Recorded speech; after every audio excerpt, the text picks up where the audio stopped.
Assalamualaikum warahmatullahi wabarakatuh. Alhamdulillahi rabbil alamin wa bihi nasta'in ala umurid dunya waddin. Ashhadu an la ilaha illallah wahdahu la syarika lah wa ashhadu anna Muhammadan abduhu wa rasuluh wa safiyuhu min khalqihi wa habibuh. نشهد أنه قد بلغ الرسالة وأدى الأمانة ونصح للأمة وتركنا على المحجة البيضاء ليلها كنهارها لا يزيغ عنها إلا هالك. اللهم اجمعنا به كما آمنا به ولم نره وارزقنا حوضه واسقنا من يده الشريفة شربة لا نظمأ بعدها أبدا. Allahumma amin. Hadirin sidang jamaah salat subuh yang dirahmati Allah. Pada pertemuan kali ini kita akan melanjutkan pengajian sirah kita yang pada pertemuan yang lalu kita sudah menceritakan tentang rahasia mengapa kenabian Nabi Muhammad SAW itu risalah terakhir dari Allah kepada para anbiya itu diturunkan di Jazirah Arab. Karena ada beberapa rahasia yang pernah kita sebutkan pada pertemuan yang lalu. Kesimpulannya bahwa Jazirah Arab itu letaknya yang pertama sangat strategis, berada di tengah-tengah dunia kalau kita lihat di peta. Kemudian juga daerah yang terjaga dari jangkauan atau penjajahan bangsa Romawi dari barat dan bangsa Persia dari arah timur.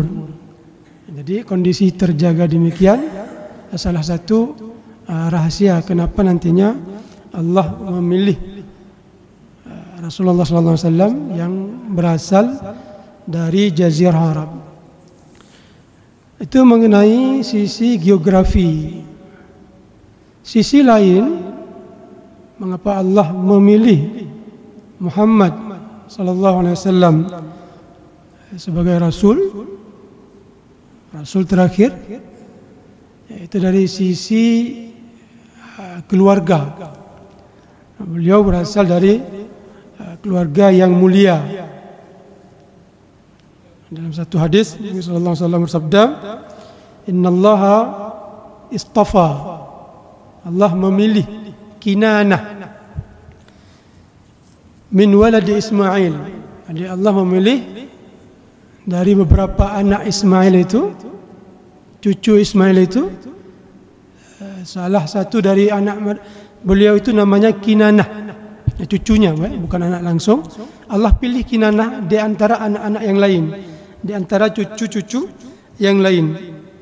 Wastafa Quraisyan min Kinanah. Kemudian dari anak Kinanah yang sekian orang, cucu Kinanah yang sekian orang, Allah pilih satu orang, Quraisy. Ya, Quraisy. Kemudian wastafa Hashiman min Quraisy. Kemudian dari anak Quraisy itu salah satu kakek Nabi namanya Quraisy, ya. Dari Quraisy ini Allah pilih dari anak-anak Quraisy ini, cucu-cucu Quraisy, Hashim. Kemudian wastafani min Hashim. Kemudian Allah pilihku dari Hashim. Jadi yang dari mulia sampai ke yang mulia.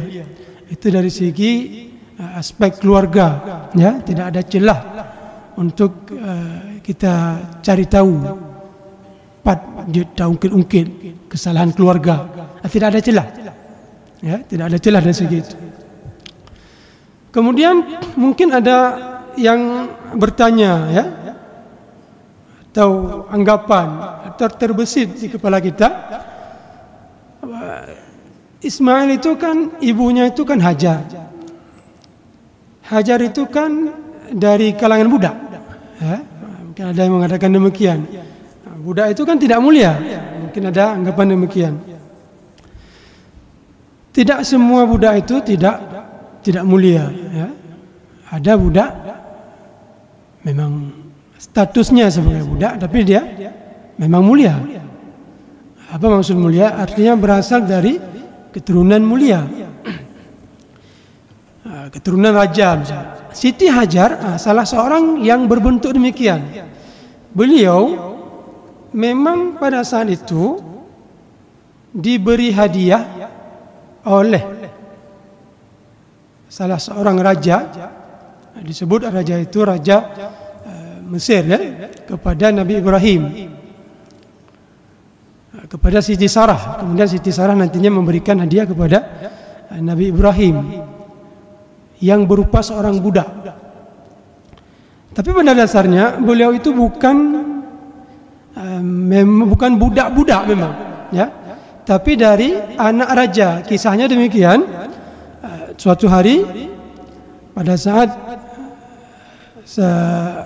Amr bin As melakukan peperangan sehingga dapat merebut negara Mesir, Amr bin As membaca wasiat pernah disampaikan oleh Rasulullah SAW, "Idza iftatahtum Misra fa'ausu bi ahliha khaira." Jika suatu hari nanti sudah merebut Mesir, sudah menguasai Mesir, fastausu bi ahliha khaira, maka berbaik-baiklah dengan penduduk Mesir. Kenapa harus berbuat baik? Fa inna lahum dhimmatan wa rahiman wa sihra. Karena di Mesir itu, yang pertama kata Rasulullah SAW, ini pesan ini disampaikan oleh Amr bin As kepada penduduk Mesir. Ya, Nabi kami pernah mengatakan kepada kalian bahwasanya kalau kami tiba di Mesir nanti, beliau berwasiat kepada kami untuk berbaik-baik dengan warga Mesir. Karena alasannya ada 3. Karena yang pertama zimmah, mereka ini ahlu zimmah, orang yang perjanjian ya. Karena mereka Nasrani, kalau berjanji dengan orang Islam itu disebut dengan kafir zimmah. Kemudian yang kedua, rahimah. Fa inna lahum rahimah. Ada hubungan keluarga. Di mana hubungan keluarga itu? Yaitu istri kakek Nabi Ibrahim itu berasal dari Mesir, Siti Hajar. Kemarin sudah kita sebut dari keturunan Ham ya. Kalau Ibrahim itu dari keturunan Sam, Siti Hajar dari keturunan Ham.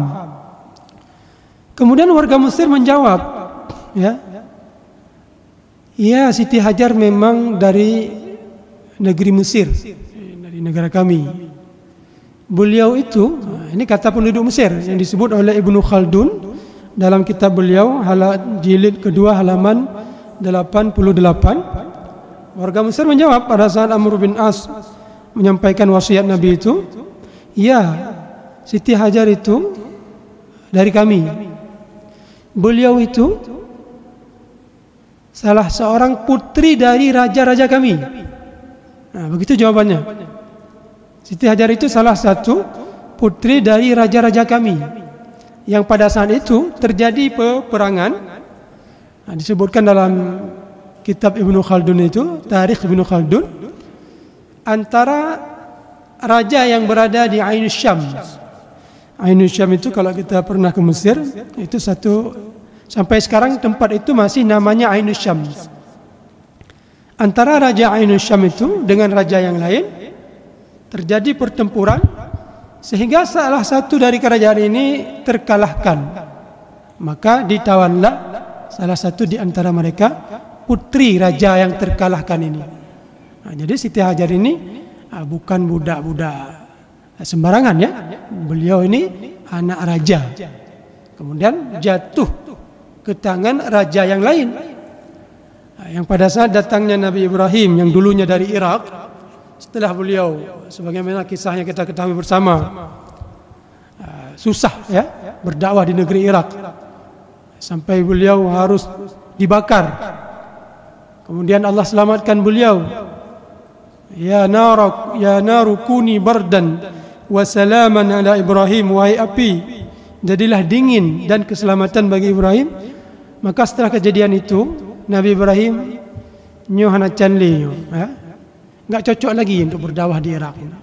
Maka beliau meninggalkan negeri Irak menuju negeri Syam, Palestina. Kemudian pada saat beliau di negeri Syam itu, beliau ini pulang-pulang pergi. Kadang pergi ke Mesir, kadang pergi ke daerah lain, balik lagi ke negeri Syam. Dalam satu perjalanan beliau bersama istri beliau masuk ke Mesir. Ya. Pada saat masuk ke Mesir dicegat oleh Raja Mesir. Disebut dalam riwayat Jabbar, raja yang zalim. Sehingga Nabi Ibrahim berpesan pada istri beliau, nanti kalau kita ditangkap, kamu jangan katakan bahwa kamu istri saya, tapi katakan kamu adik saya, ya? Atau kakak saya, ukhtun ya. Kemudian ditangkap. Setelah ditangkap, ditanyakan, dijawab seperti yang dituntun tadi oleh Nabi Ibrahim. Makanya nantinya Nabi Ibrahim di saat di hari kiamat nanti, kita ini anak-anak cucu Adam ini yang penuh dengan kesalahan, mencoba untuk mencari siapa yang bisa memberi jaminan syafaat. Kita datang ke Nabi Adam, Adam tidak mau. Datang ke Nabi Nuh, Nuh tidak mau. Datang ke Nabi Ibrahim, Ibrahim juga tidak mau. Sampai nantinya datang ke Nabi Muhammad SAW, baru Nabi Muhammad SAW mau memberi syafaat. Kenapa Nabi Ibrahim tidak mau? Karena beliau beralasan, saya tidak mungkin memberi syafaat kepada kalian, sedangkan saya dulu pernah berbohong. Di dunia dulu saya pernah berbohong. Salah satu bohongan yang dilakukan oleh Nabi Ibrahim. Jadi Nabi Ibrahim malah kiban long jo syafaat ke gop, sedangkan lon nana salah. Begitulah kira-kira. Salah satu bohongan yang dilakukan oleh Nabi Ibrahim, yang dianalisakan oleh para ulama, yaitu ketika beliau mengatakan kepada istrinya ini kalau ditanya sama Raja Mesir ini, jangan katakan engkau istri saya, tapi katakan engkau adik saya. Sebenarnya urutan berbohong itu sendiri beda-beda hukumnya. Berbohong itu memang perbuatan yang tidak baik, ya. Tapi ada kalanya berbohong itu menjadi kewajiban, wajib berbohong. Kalau sesuatu yang kita yang ingin kita peroleh itu hukumnya wajib. Misalnya begini, kita dilarang untuk melakukan salat. Salat itu adalah perbuatan wajib. Tidak bisa kita melakukan salat kecuali dengan harus berbohong. Maka berbohong itu hukumnya wajib. Ya? Jadi kita berbohong. Misalnya atasan kita melarang kita untuk salat, kita berbohong, Pak, saya mohon izin mau buang air kecil. Kita berbohong, padahal kita ingin salat. Perbuatan berbohong itu di situ wajib. Ya. Kalau kita ingin melakukan salat sunat, enggak dikasih oleh atasan, Pak, saya ingin buang air kecil. Padahal kita ingin melakukan salat sunat. Tindakan berbohong ini hukumnya sunat. Ya. Tapi kapan haram? Kalau kita ingin memperoleh sesuatu yang haram, kita tidak punya hak di situ. Kita berbohong, saya punya hak di sini. Padahal kita tidak punya hak. Di situ haram. Jadi hukum berbohong itu ada bermacam-macam, ya. Ada bermacam-macam. Kalau kita lihat Nabi Ibrahim ini pada saat beliau berbohong, ini kan beliau berhadapan dengan kondisi Kalau beliau atau istri beliau Siti Sarah mengakui status beliau sebagai istri Nabi Ibrahim, istri Nabi Ibrahim mengatakan, kalau engkau mengatakan engkau istri saya, maka saya akan dibunuh dan kamu akan diambil sebagai budak. Saya akan dibunuh. Begitu analisa yang disampaikan oleh Nabi Ibrahim pada saat itu ke istri beliau. Ya, makanya kalau kita lihat dari segi hukum tadi, bisa jadi tindakan berbohong yang dilakukan oleh Nabi Ibrahim ini tidak bernilai haram, ya, bahkan bernilai wajib beliau untuk berbohong dalam kondisi seperti itu. Seperti berperang, ya. Berperang itu nggak ada istilah kita jujur. Kita mengirim intelijen itu untuk apa? Untuk mencari tahu, kan? Jadi situ ada tipu muslihat dalam peperangan itu. Nabi Muhammad SAW pada saat perang Badar,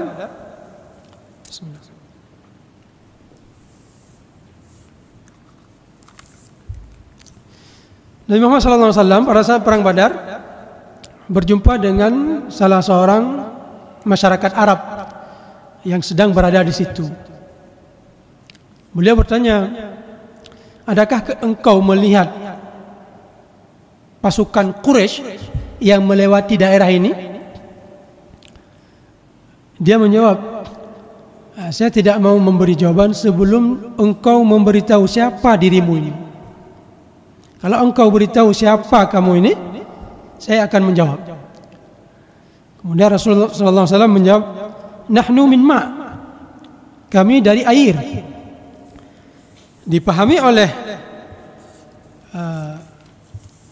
orang Arab ini, oh berarti dari kabilah yang bernama Ma'.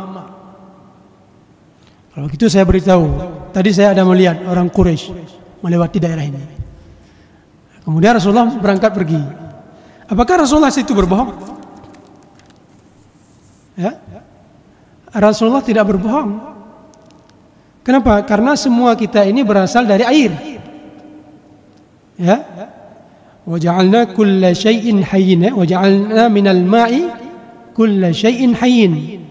Semua yang hidup ini Allah jadikan dari air. Jadi ketika Nabi mengatakan nahnu min ma', kami dari air, itu Rasulullah bermaksud mengatakan kita diciptakan dari air. Tapi dipahami oleh orang yang mendengar, oh dari kabilahnya. Ya, itu disebut dalam bahasa Arab tauriyah, ya, dalam balaghah itu, ada pembahasan dalam bahasa Arab itu tauriyah. Jadi disebutkan oleh Imam Nawawi, kita berbohong itu bisa jadi wajib seperti yang saya sebutkan tadi, bisa jadi sunnah. Tapi walaupun bisa jadi sunnah, bisa jadi wajib, kalau kita bisa menggunakan tauriyah, itu lebih bagus. Kalau kita bisa menggunakan tauriyah itu lebih bagus. Seperti misalnya ada orang meminta kepada kita berutang. Ya, ada teman kita, teman akrab. Si A lah namanya misalnya. Minta hutang. Dari pengalaman yang sudah-sudah, ini malas sekali bayar hutang. Ya. Dia datang kepada kita minta hutang 10 juta misalnya. Kita punya uang di rumah 10 juta atau di rekening, ya. Tapi kita tidak mau memberikan. Kalau kita mengatakan saya tidak punya uang, kita sudah berbohong. Ya. Tapi kalau kita berniat tadi, ini ketimbang saya nanti bermusuhan dengan dia, terbawa kepada keharaman, bisa jadi dilihat dari segi itu kita berbohong ke dia. Ya. Sehingga hukumnya tidak lagi haram. Tapi kalau kita bisa melakukan tauriyah, ya, tauriyah yaitu mengatakan A tapi dipahami B, itu lebih bagus kata Imam An-Nawawi. Bagaimana caranya? Ketika dia datang kepada kita meminta hutang, kita menjawab, oh ma, nyo tengah hanapeng, ha? Jino tengah hanapeng, maksudnya jino, ya jino. Tapi rumah lepeng, di rumah masih banyak uang, tapi nyo jino hanapeng. Di situ kita tidak berbohong, tapi dipahami oleh orang bahwa kita sudah mengatakan bahwa kita tidak punya uang, padahal hakikat sebenarnya kita memiliki uang di rekening atau di rumah, ya. Kalau kita bisa melakukan itu lebih baik daripada kita harus berbohong. Para ulama mentakwilkan apa yang disebutkan oleh Nabi Ibrahim tadi. Kamu jangan mengatakan kamu istri saya, tapi katakan kakak saya atau adik saya. Apa ta'wil para ulama? Di situ Nabi Ibrahim dilihat dari segi tauriyah tadi, beliau tidak berbohong, ya. Karena beliau menikahi sepupu beliau. Siti Sarah itu sepupu beliau, adik sepupu. Nah, di situ tidak berbohong beliau. Itu salah satu merasa malu, ya, untuk memberi syafaat kepada kita. Itu saja beliau anggap itu satu kebohongan, ya. Ringan sekali. Kemudian yang kedua, beliau ketika memecahkan patung-patung berhala itu dan menggantungkan kapak di leher berhala yang paling besar itu, datang Namrud bertanya, ya, siapa yang menghancurkan ini? Nabi Ibrahim mengatakan dia yang menghancurkan. Nah, ini juga perbuatan berbohong. Nah, ini salah satu yang membuat nantinya Nabi Ibrahim malu, untuk memberi syafaat. Padahal jawaban Nabi Ibrahim itu kalau kita lihat secara lebih dalam tidak juga dikategorikan berbohong, ya. Karena Nabi Ibrahim pada saat menjawab itu untuk mempermalukan mereka. Kalian menyembah mereka, menyembah patung, tanyalah, dialah yang telah membunuh patung-patung kecil. Jadi agar mereka membuat mereka berpikir, ya, Jadi tidak juga dikategorikan dalam berbohong. Kembali kepada Siti Hajar, ya, Rasulullah berasal dari keturunan terpilih Nabi Ismail. Yang ibu beliau mungkin ada sebagian beranggapan kan budak, ya, tidak seperti budak biasa, seperti yang saya sebutkan tadi, dari anak raja, ya, yang kemudian Siti Sarah nantinya dirampas, direbut oleh raja yang zalim ini. Kemudian pada saat ingin disentuh tidak bisa, ya, dengan kekuasaan Allah. Dicoba lagi tidak bisa lagi. Dicoba yang ketiga kali tidak bisa lagi, sehingga raja ini merasa malu, ya, dan takut. Ini wanita ini bukan wanita sembarangan. Maka karena rasa takut itu, dia ingin memuliakan si wanita ini dengan memberi hadiah seorang budak yang paling baik, yaitu budak dari keturunan raja ini, diberikan kepada Siti Sarah. Kemudian Siti Sarah nantinya memberi hadiah kepada Nabi Ibrahim dan melahirkan Nabi Ismail, ya. Kemudian 13 tahun umur Nabi Ismail baru lahir Nabi Ishak. Karena kecemburuan tadi, dibawalah Nabi Ismail ini ke Mekah. Berapa kali Nabi Ibrahim pulang pergi ke Mekah setelah menitip Nabi Ismail di Mekah itu, kita tidak tahu pastinya berapa kali, tapi dalam sejarah disebutkan Nabi Ibrahim pernah, selain pergi pertama sekali, ya, pernah datang ke Mekah yang pertama untuk menyembelih Nabi Ismail. Itu Nabi Ismail masih kanak-kanak atau mau masuk remaja. Kemudian Nabi Ismail datang yang kedua kali. Pada saat itu Nabi Ismail, sebagaimana disebut dalam kitab Rahiqul Maktum, yang kali kedua ini tidak berjumpa dengan Nabi Ismail, tapi Nabi Ismail sudah menikah dengan wanita dari kabilah Jurhum yang kemarin sudah kita sebutkan. Setelah menikah, Nabi Ibrahim berjumpa dengan istrinya. Tanya bagaimana Ismail, bagaimana kehidupan rumah tangga selama ini, ya. Kemudian istrinya ini banyak mengeluh. Kemudian Nabi Ibrahim menitip pesan, nanti kalau anak saya Ismail pulang, tolong sampaikan kepada dia untuk menggantikan kosen rumahnya. Nah, pesan saya kepada Ismail kalau dia pulang nanti, agar dia menggantikan kosen rumahnya. Pesan itu dipahami oleh Nabi Ismail, yaitu untuk mentalakkan istrinya, ya, kemudian ditalakkan. Kemudian Nabi Ismail menikah dengan wanita lain dari kabilah Jurhum. Kemudian datang lagi Nabi Ibrahim yang ketiga kali. Yang ketiga kali ini juga tidak berjumpa dengan Nabi Ismail, tapi berjumpa dengan istrinya. Ditanyakan bagaimana kondisi keluarga, bagaimana, ya, kehidupan selama ini. Istrinya ini memuji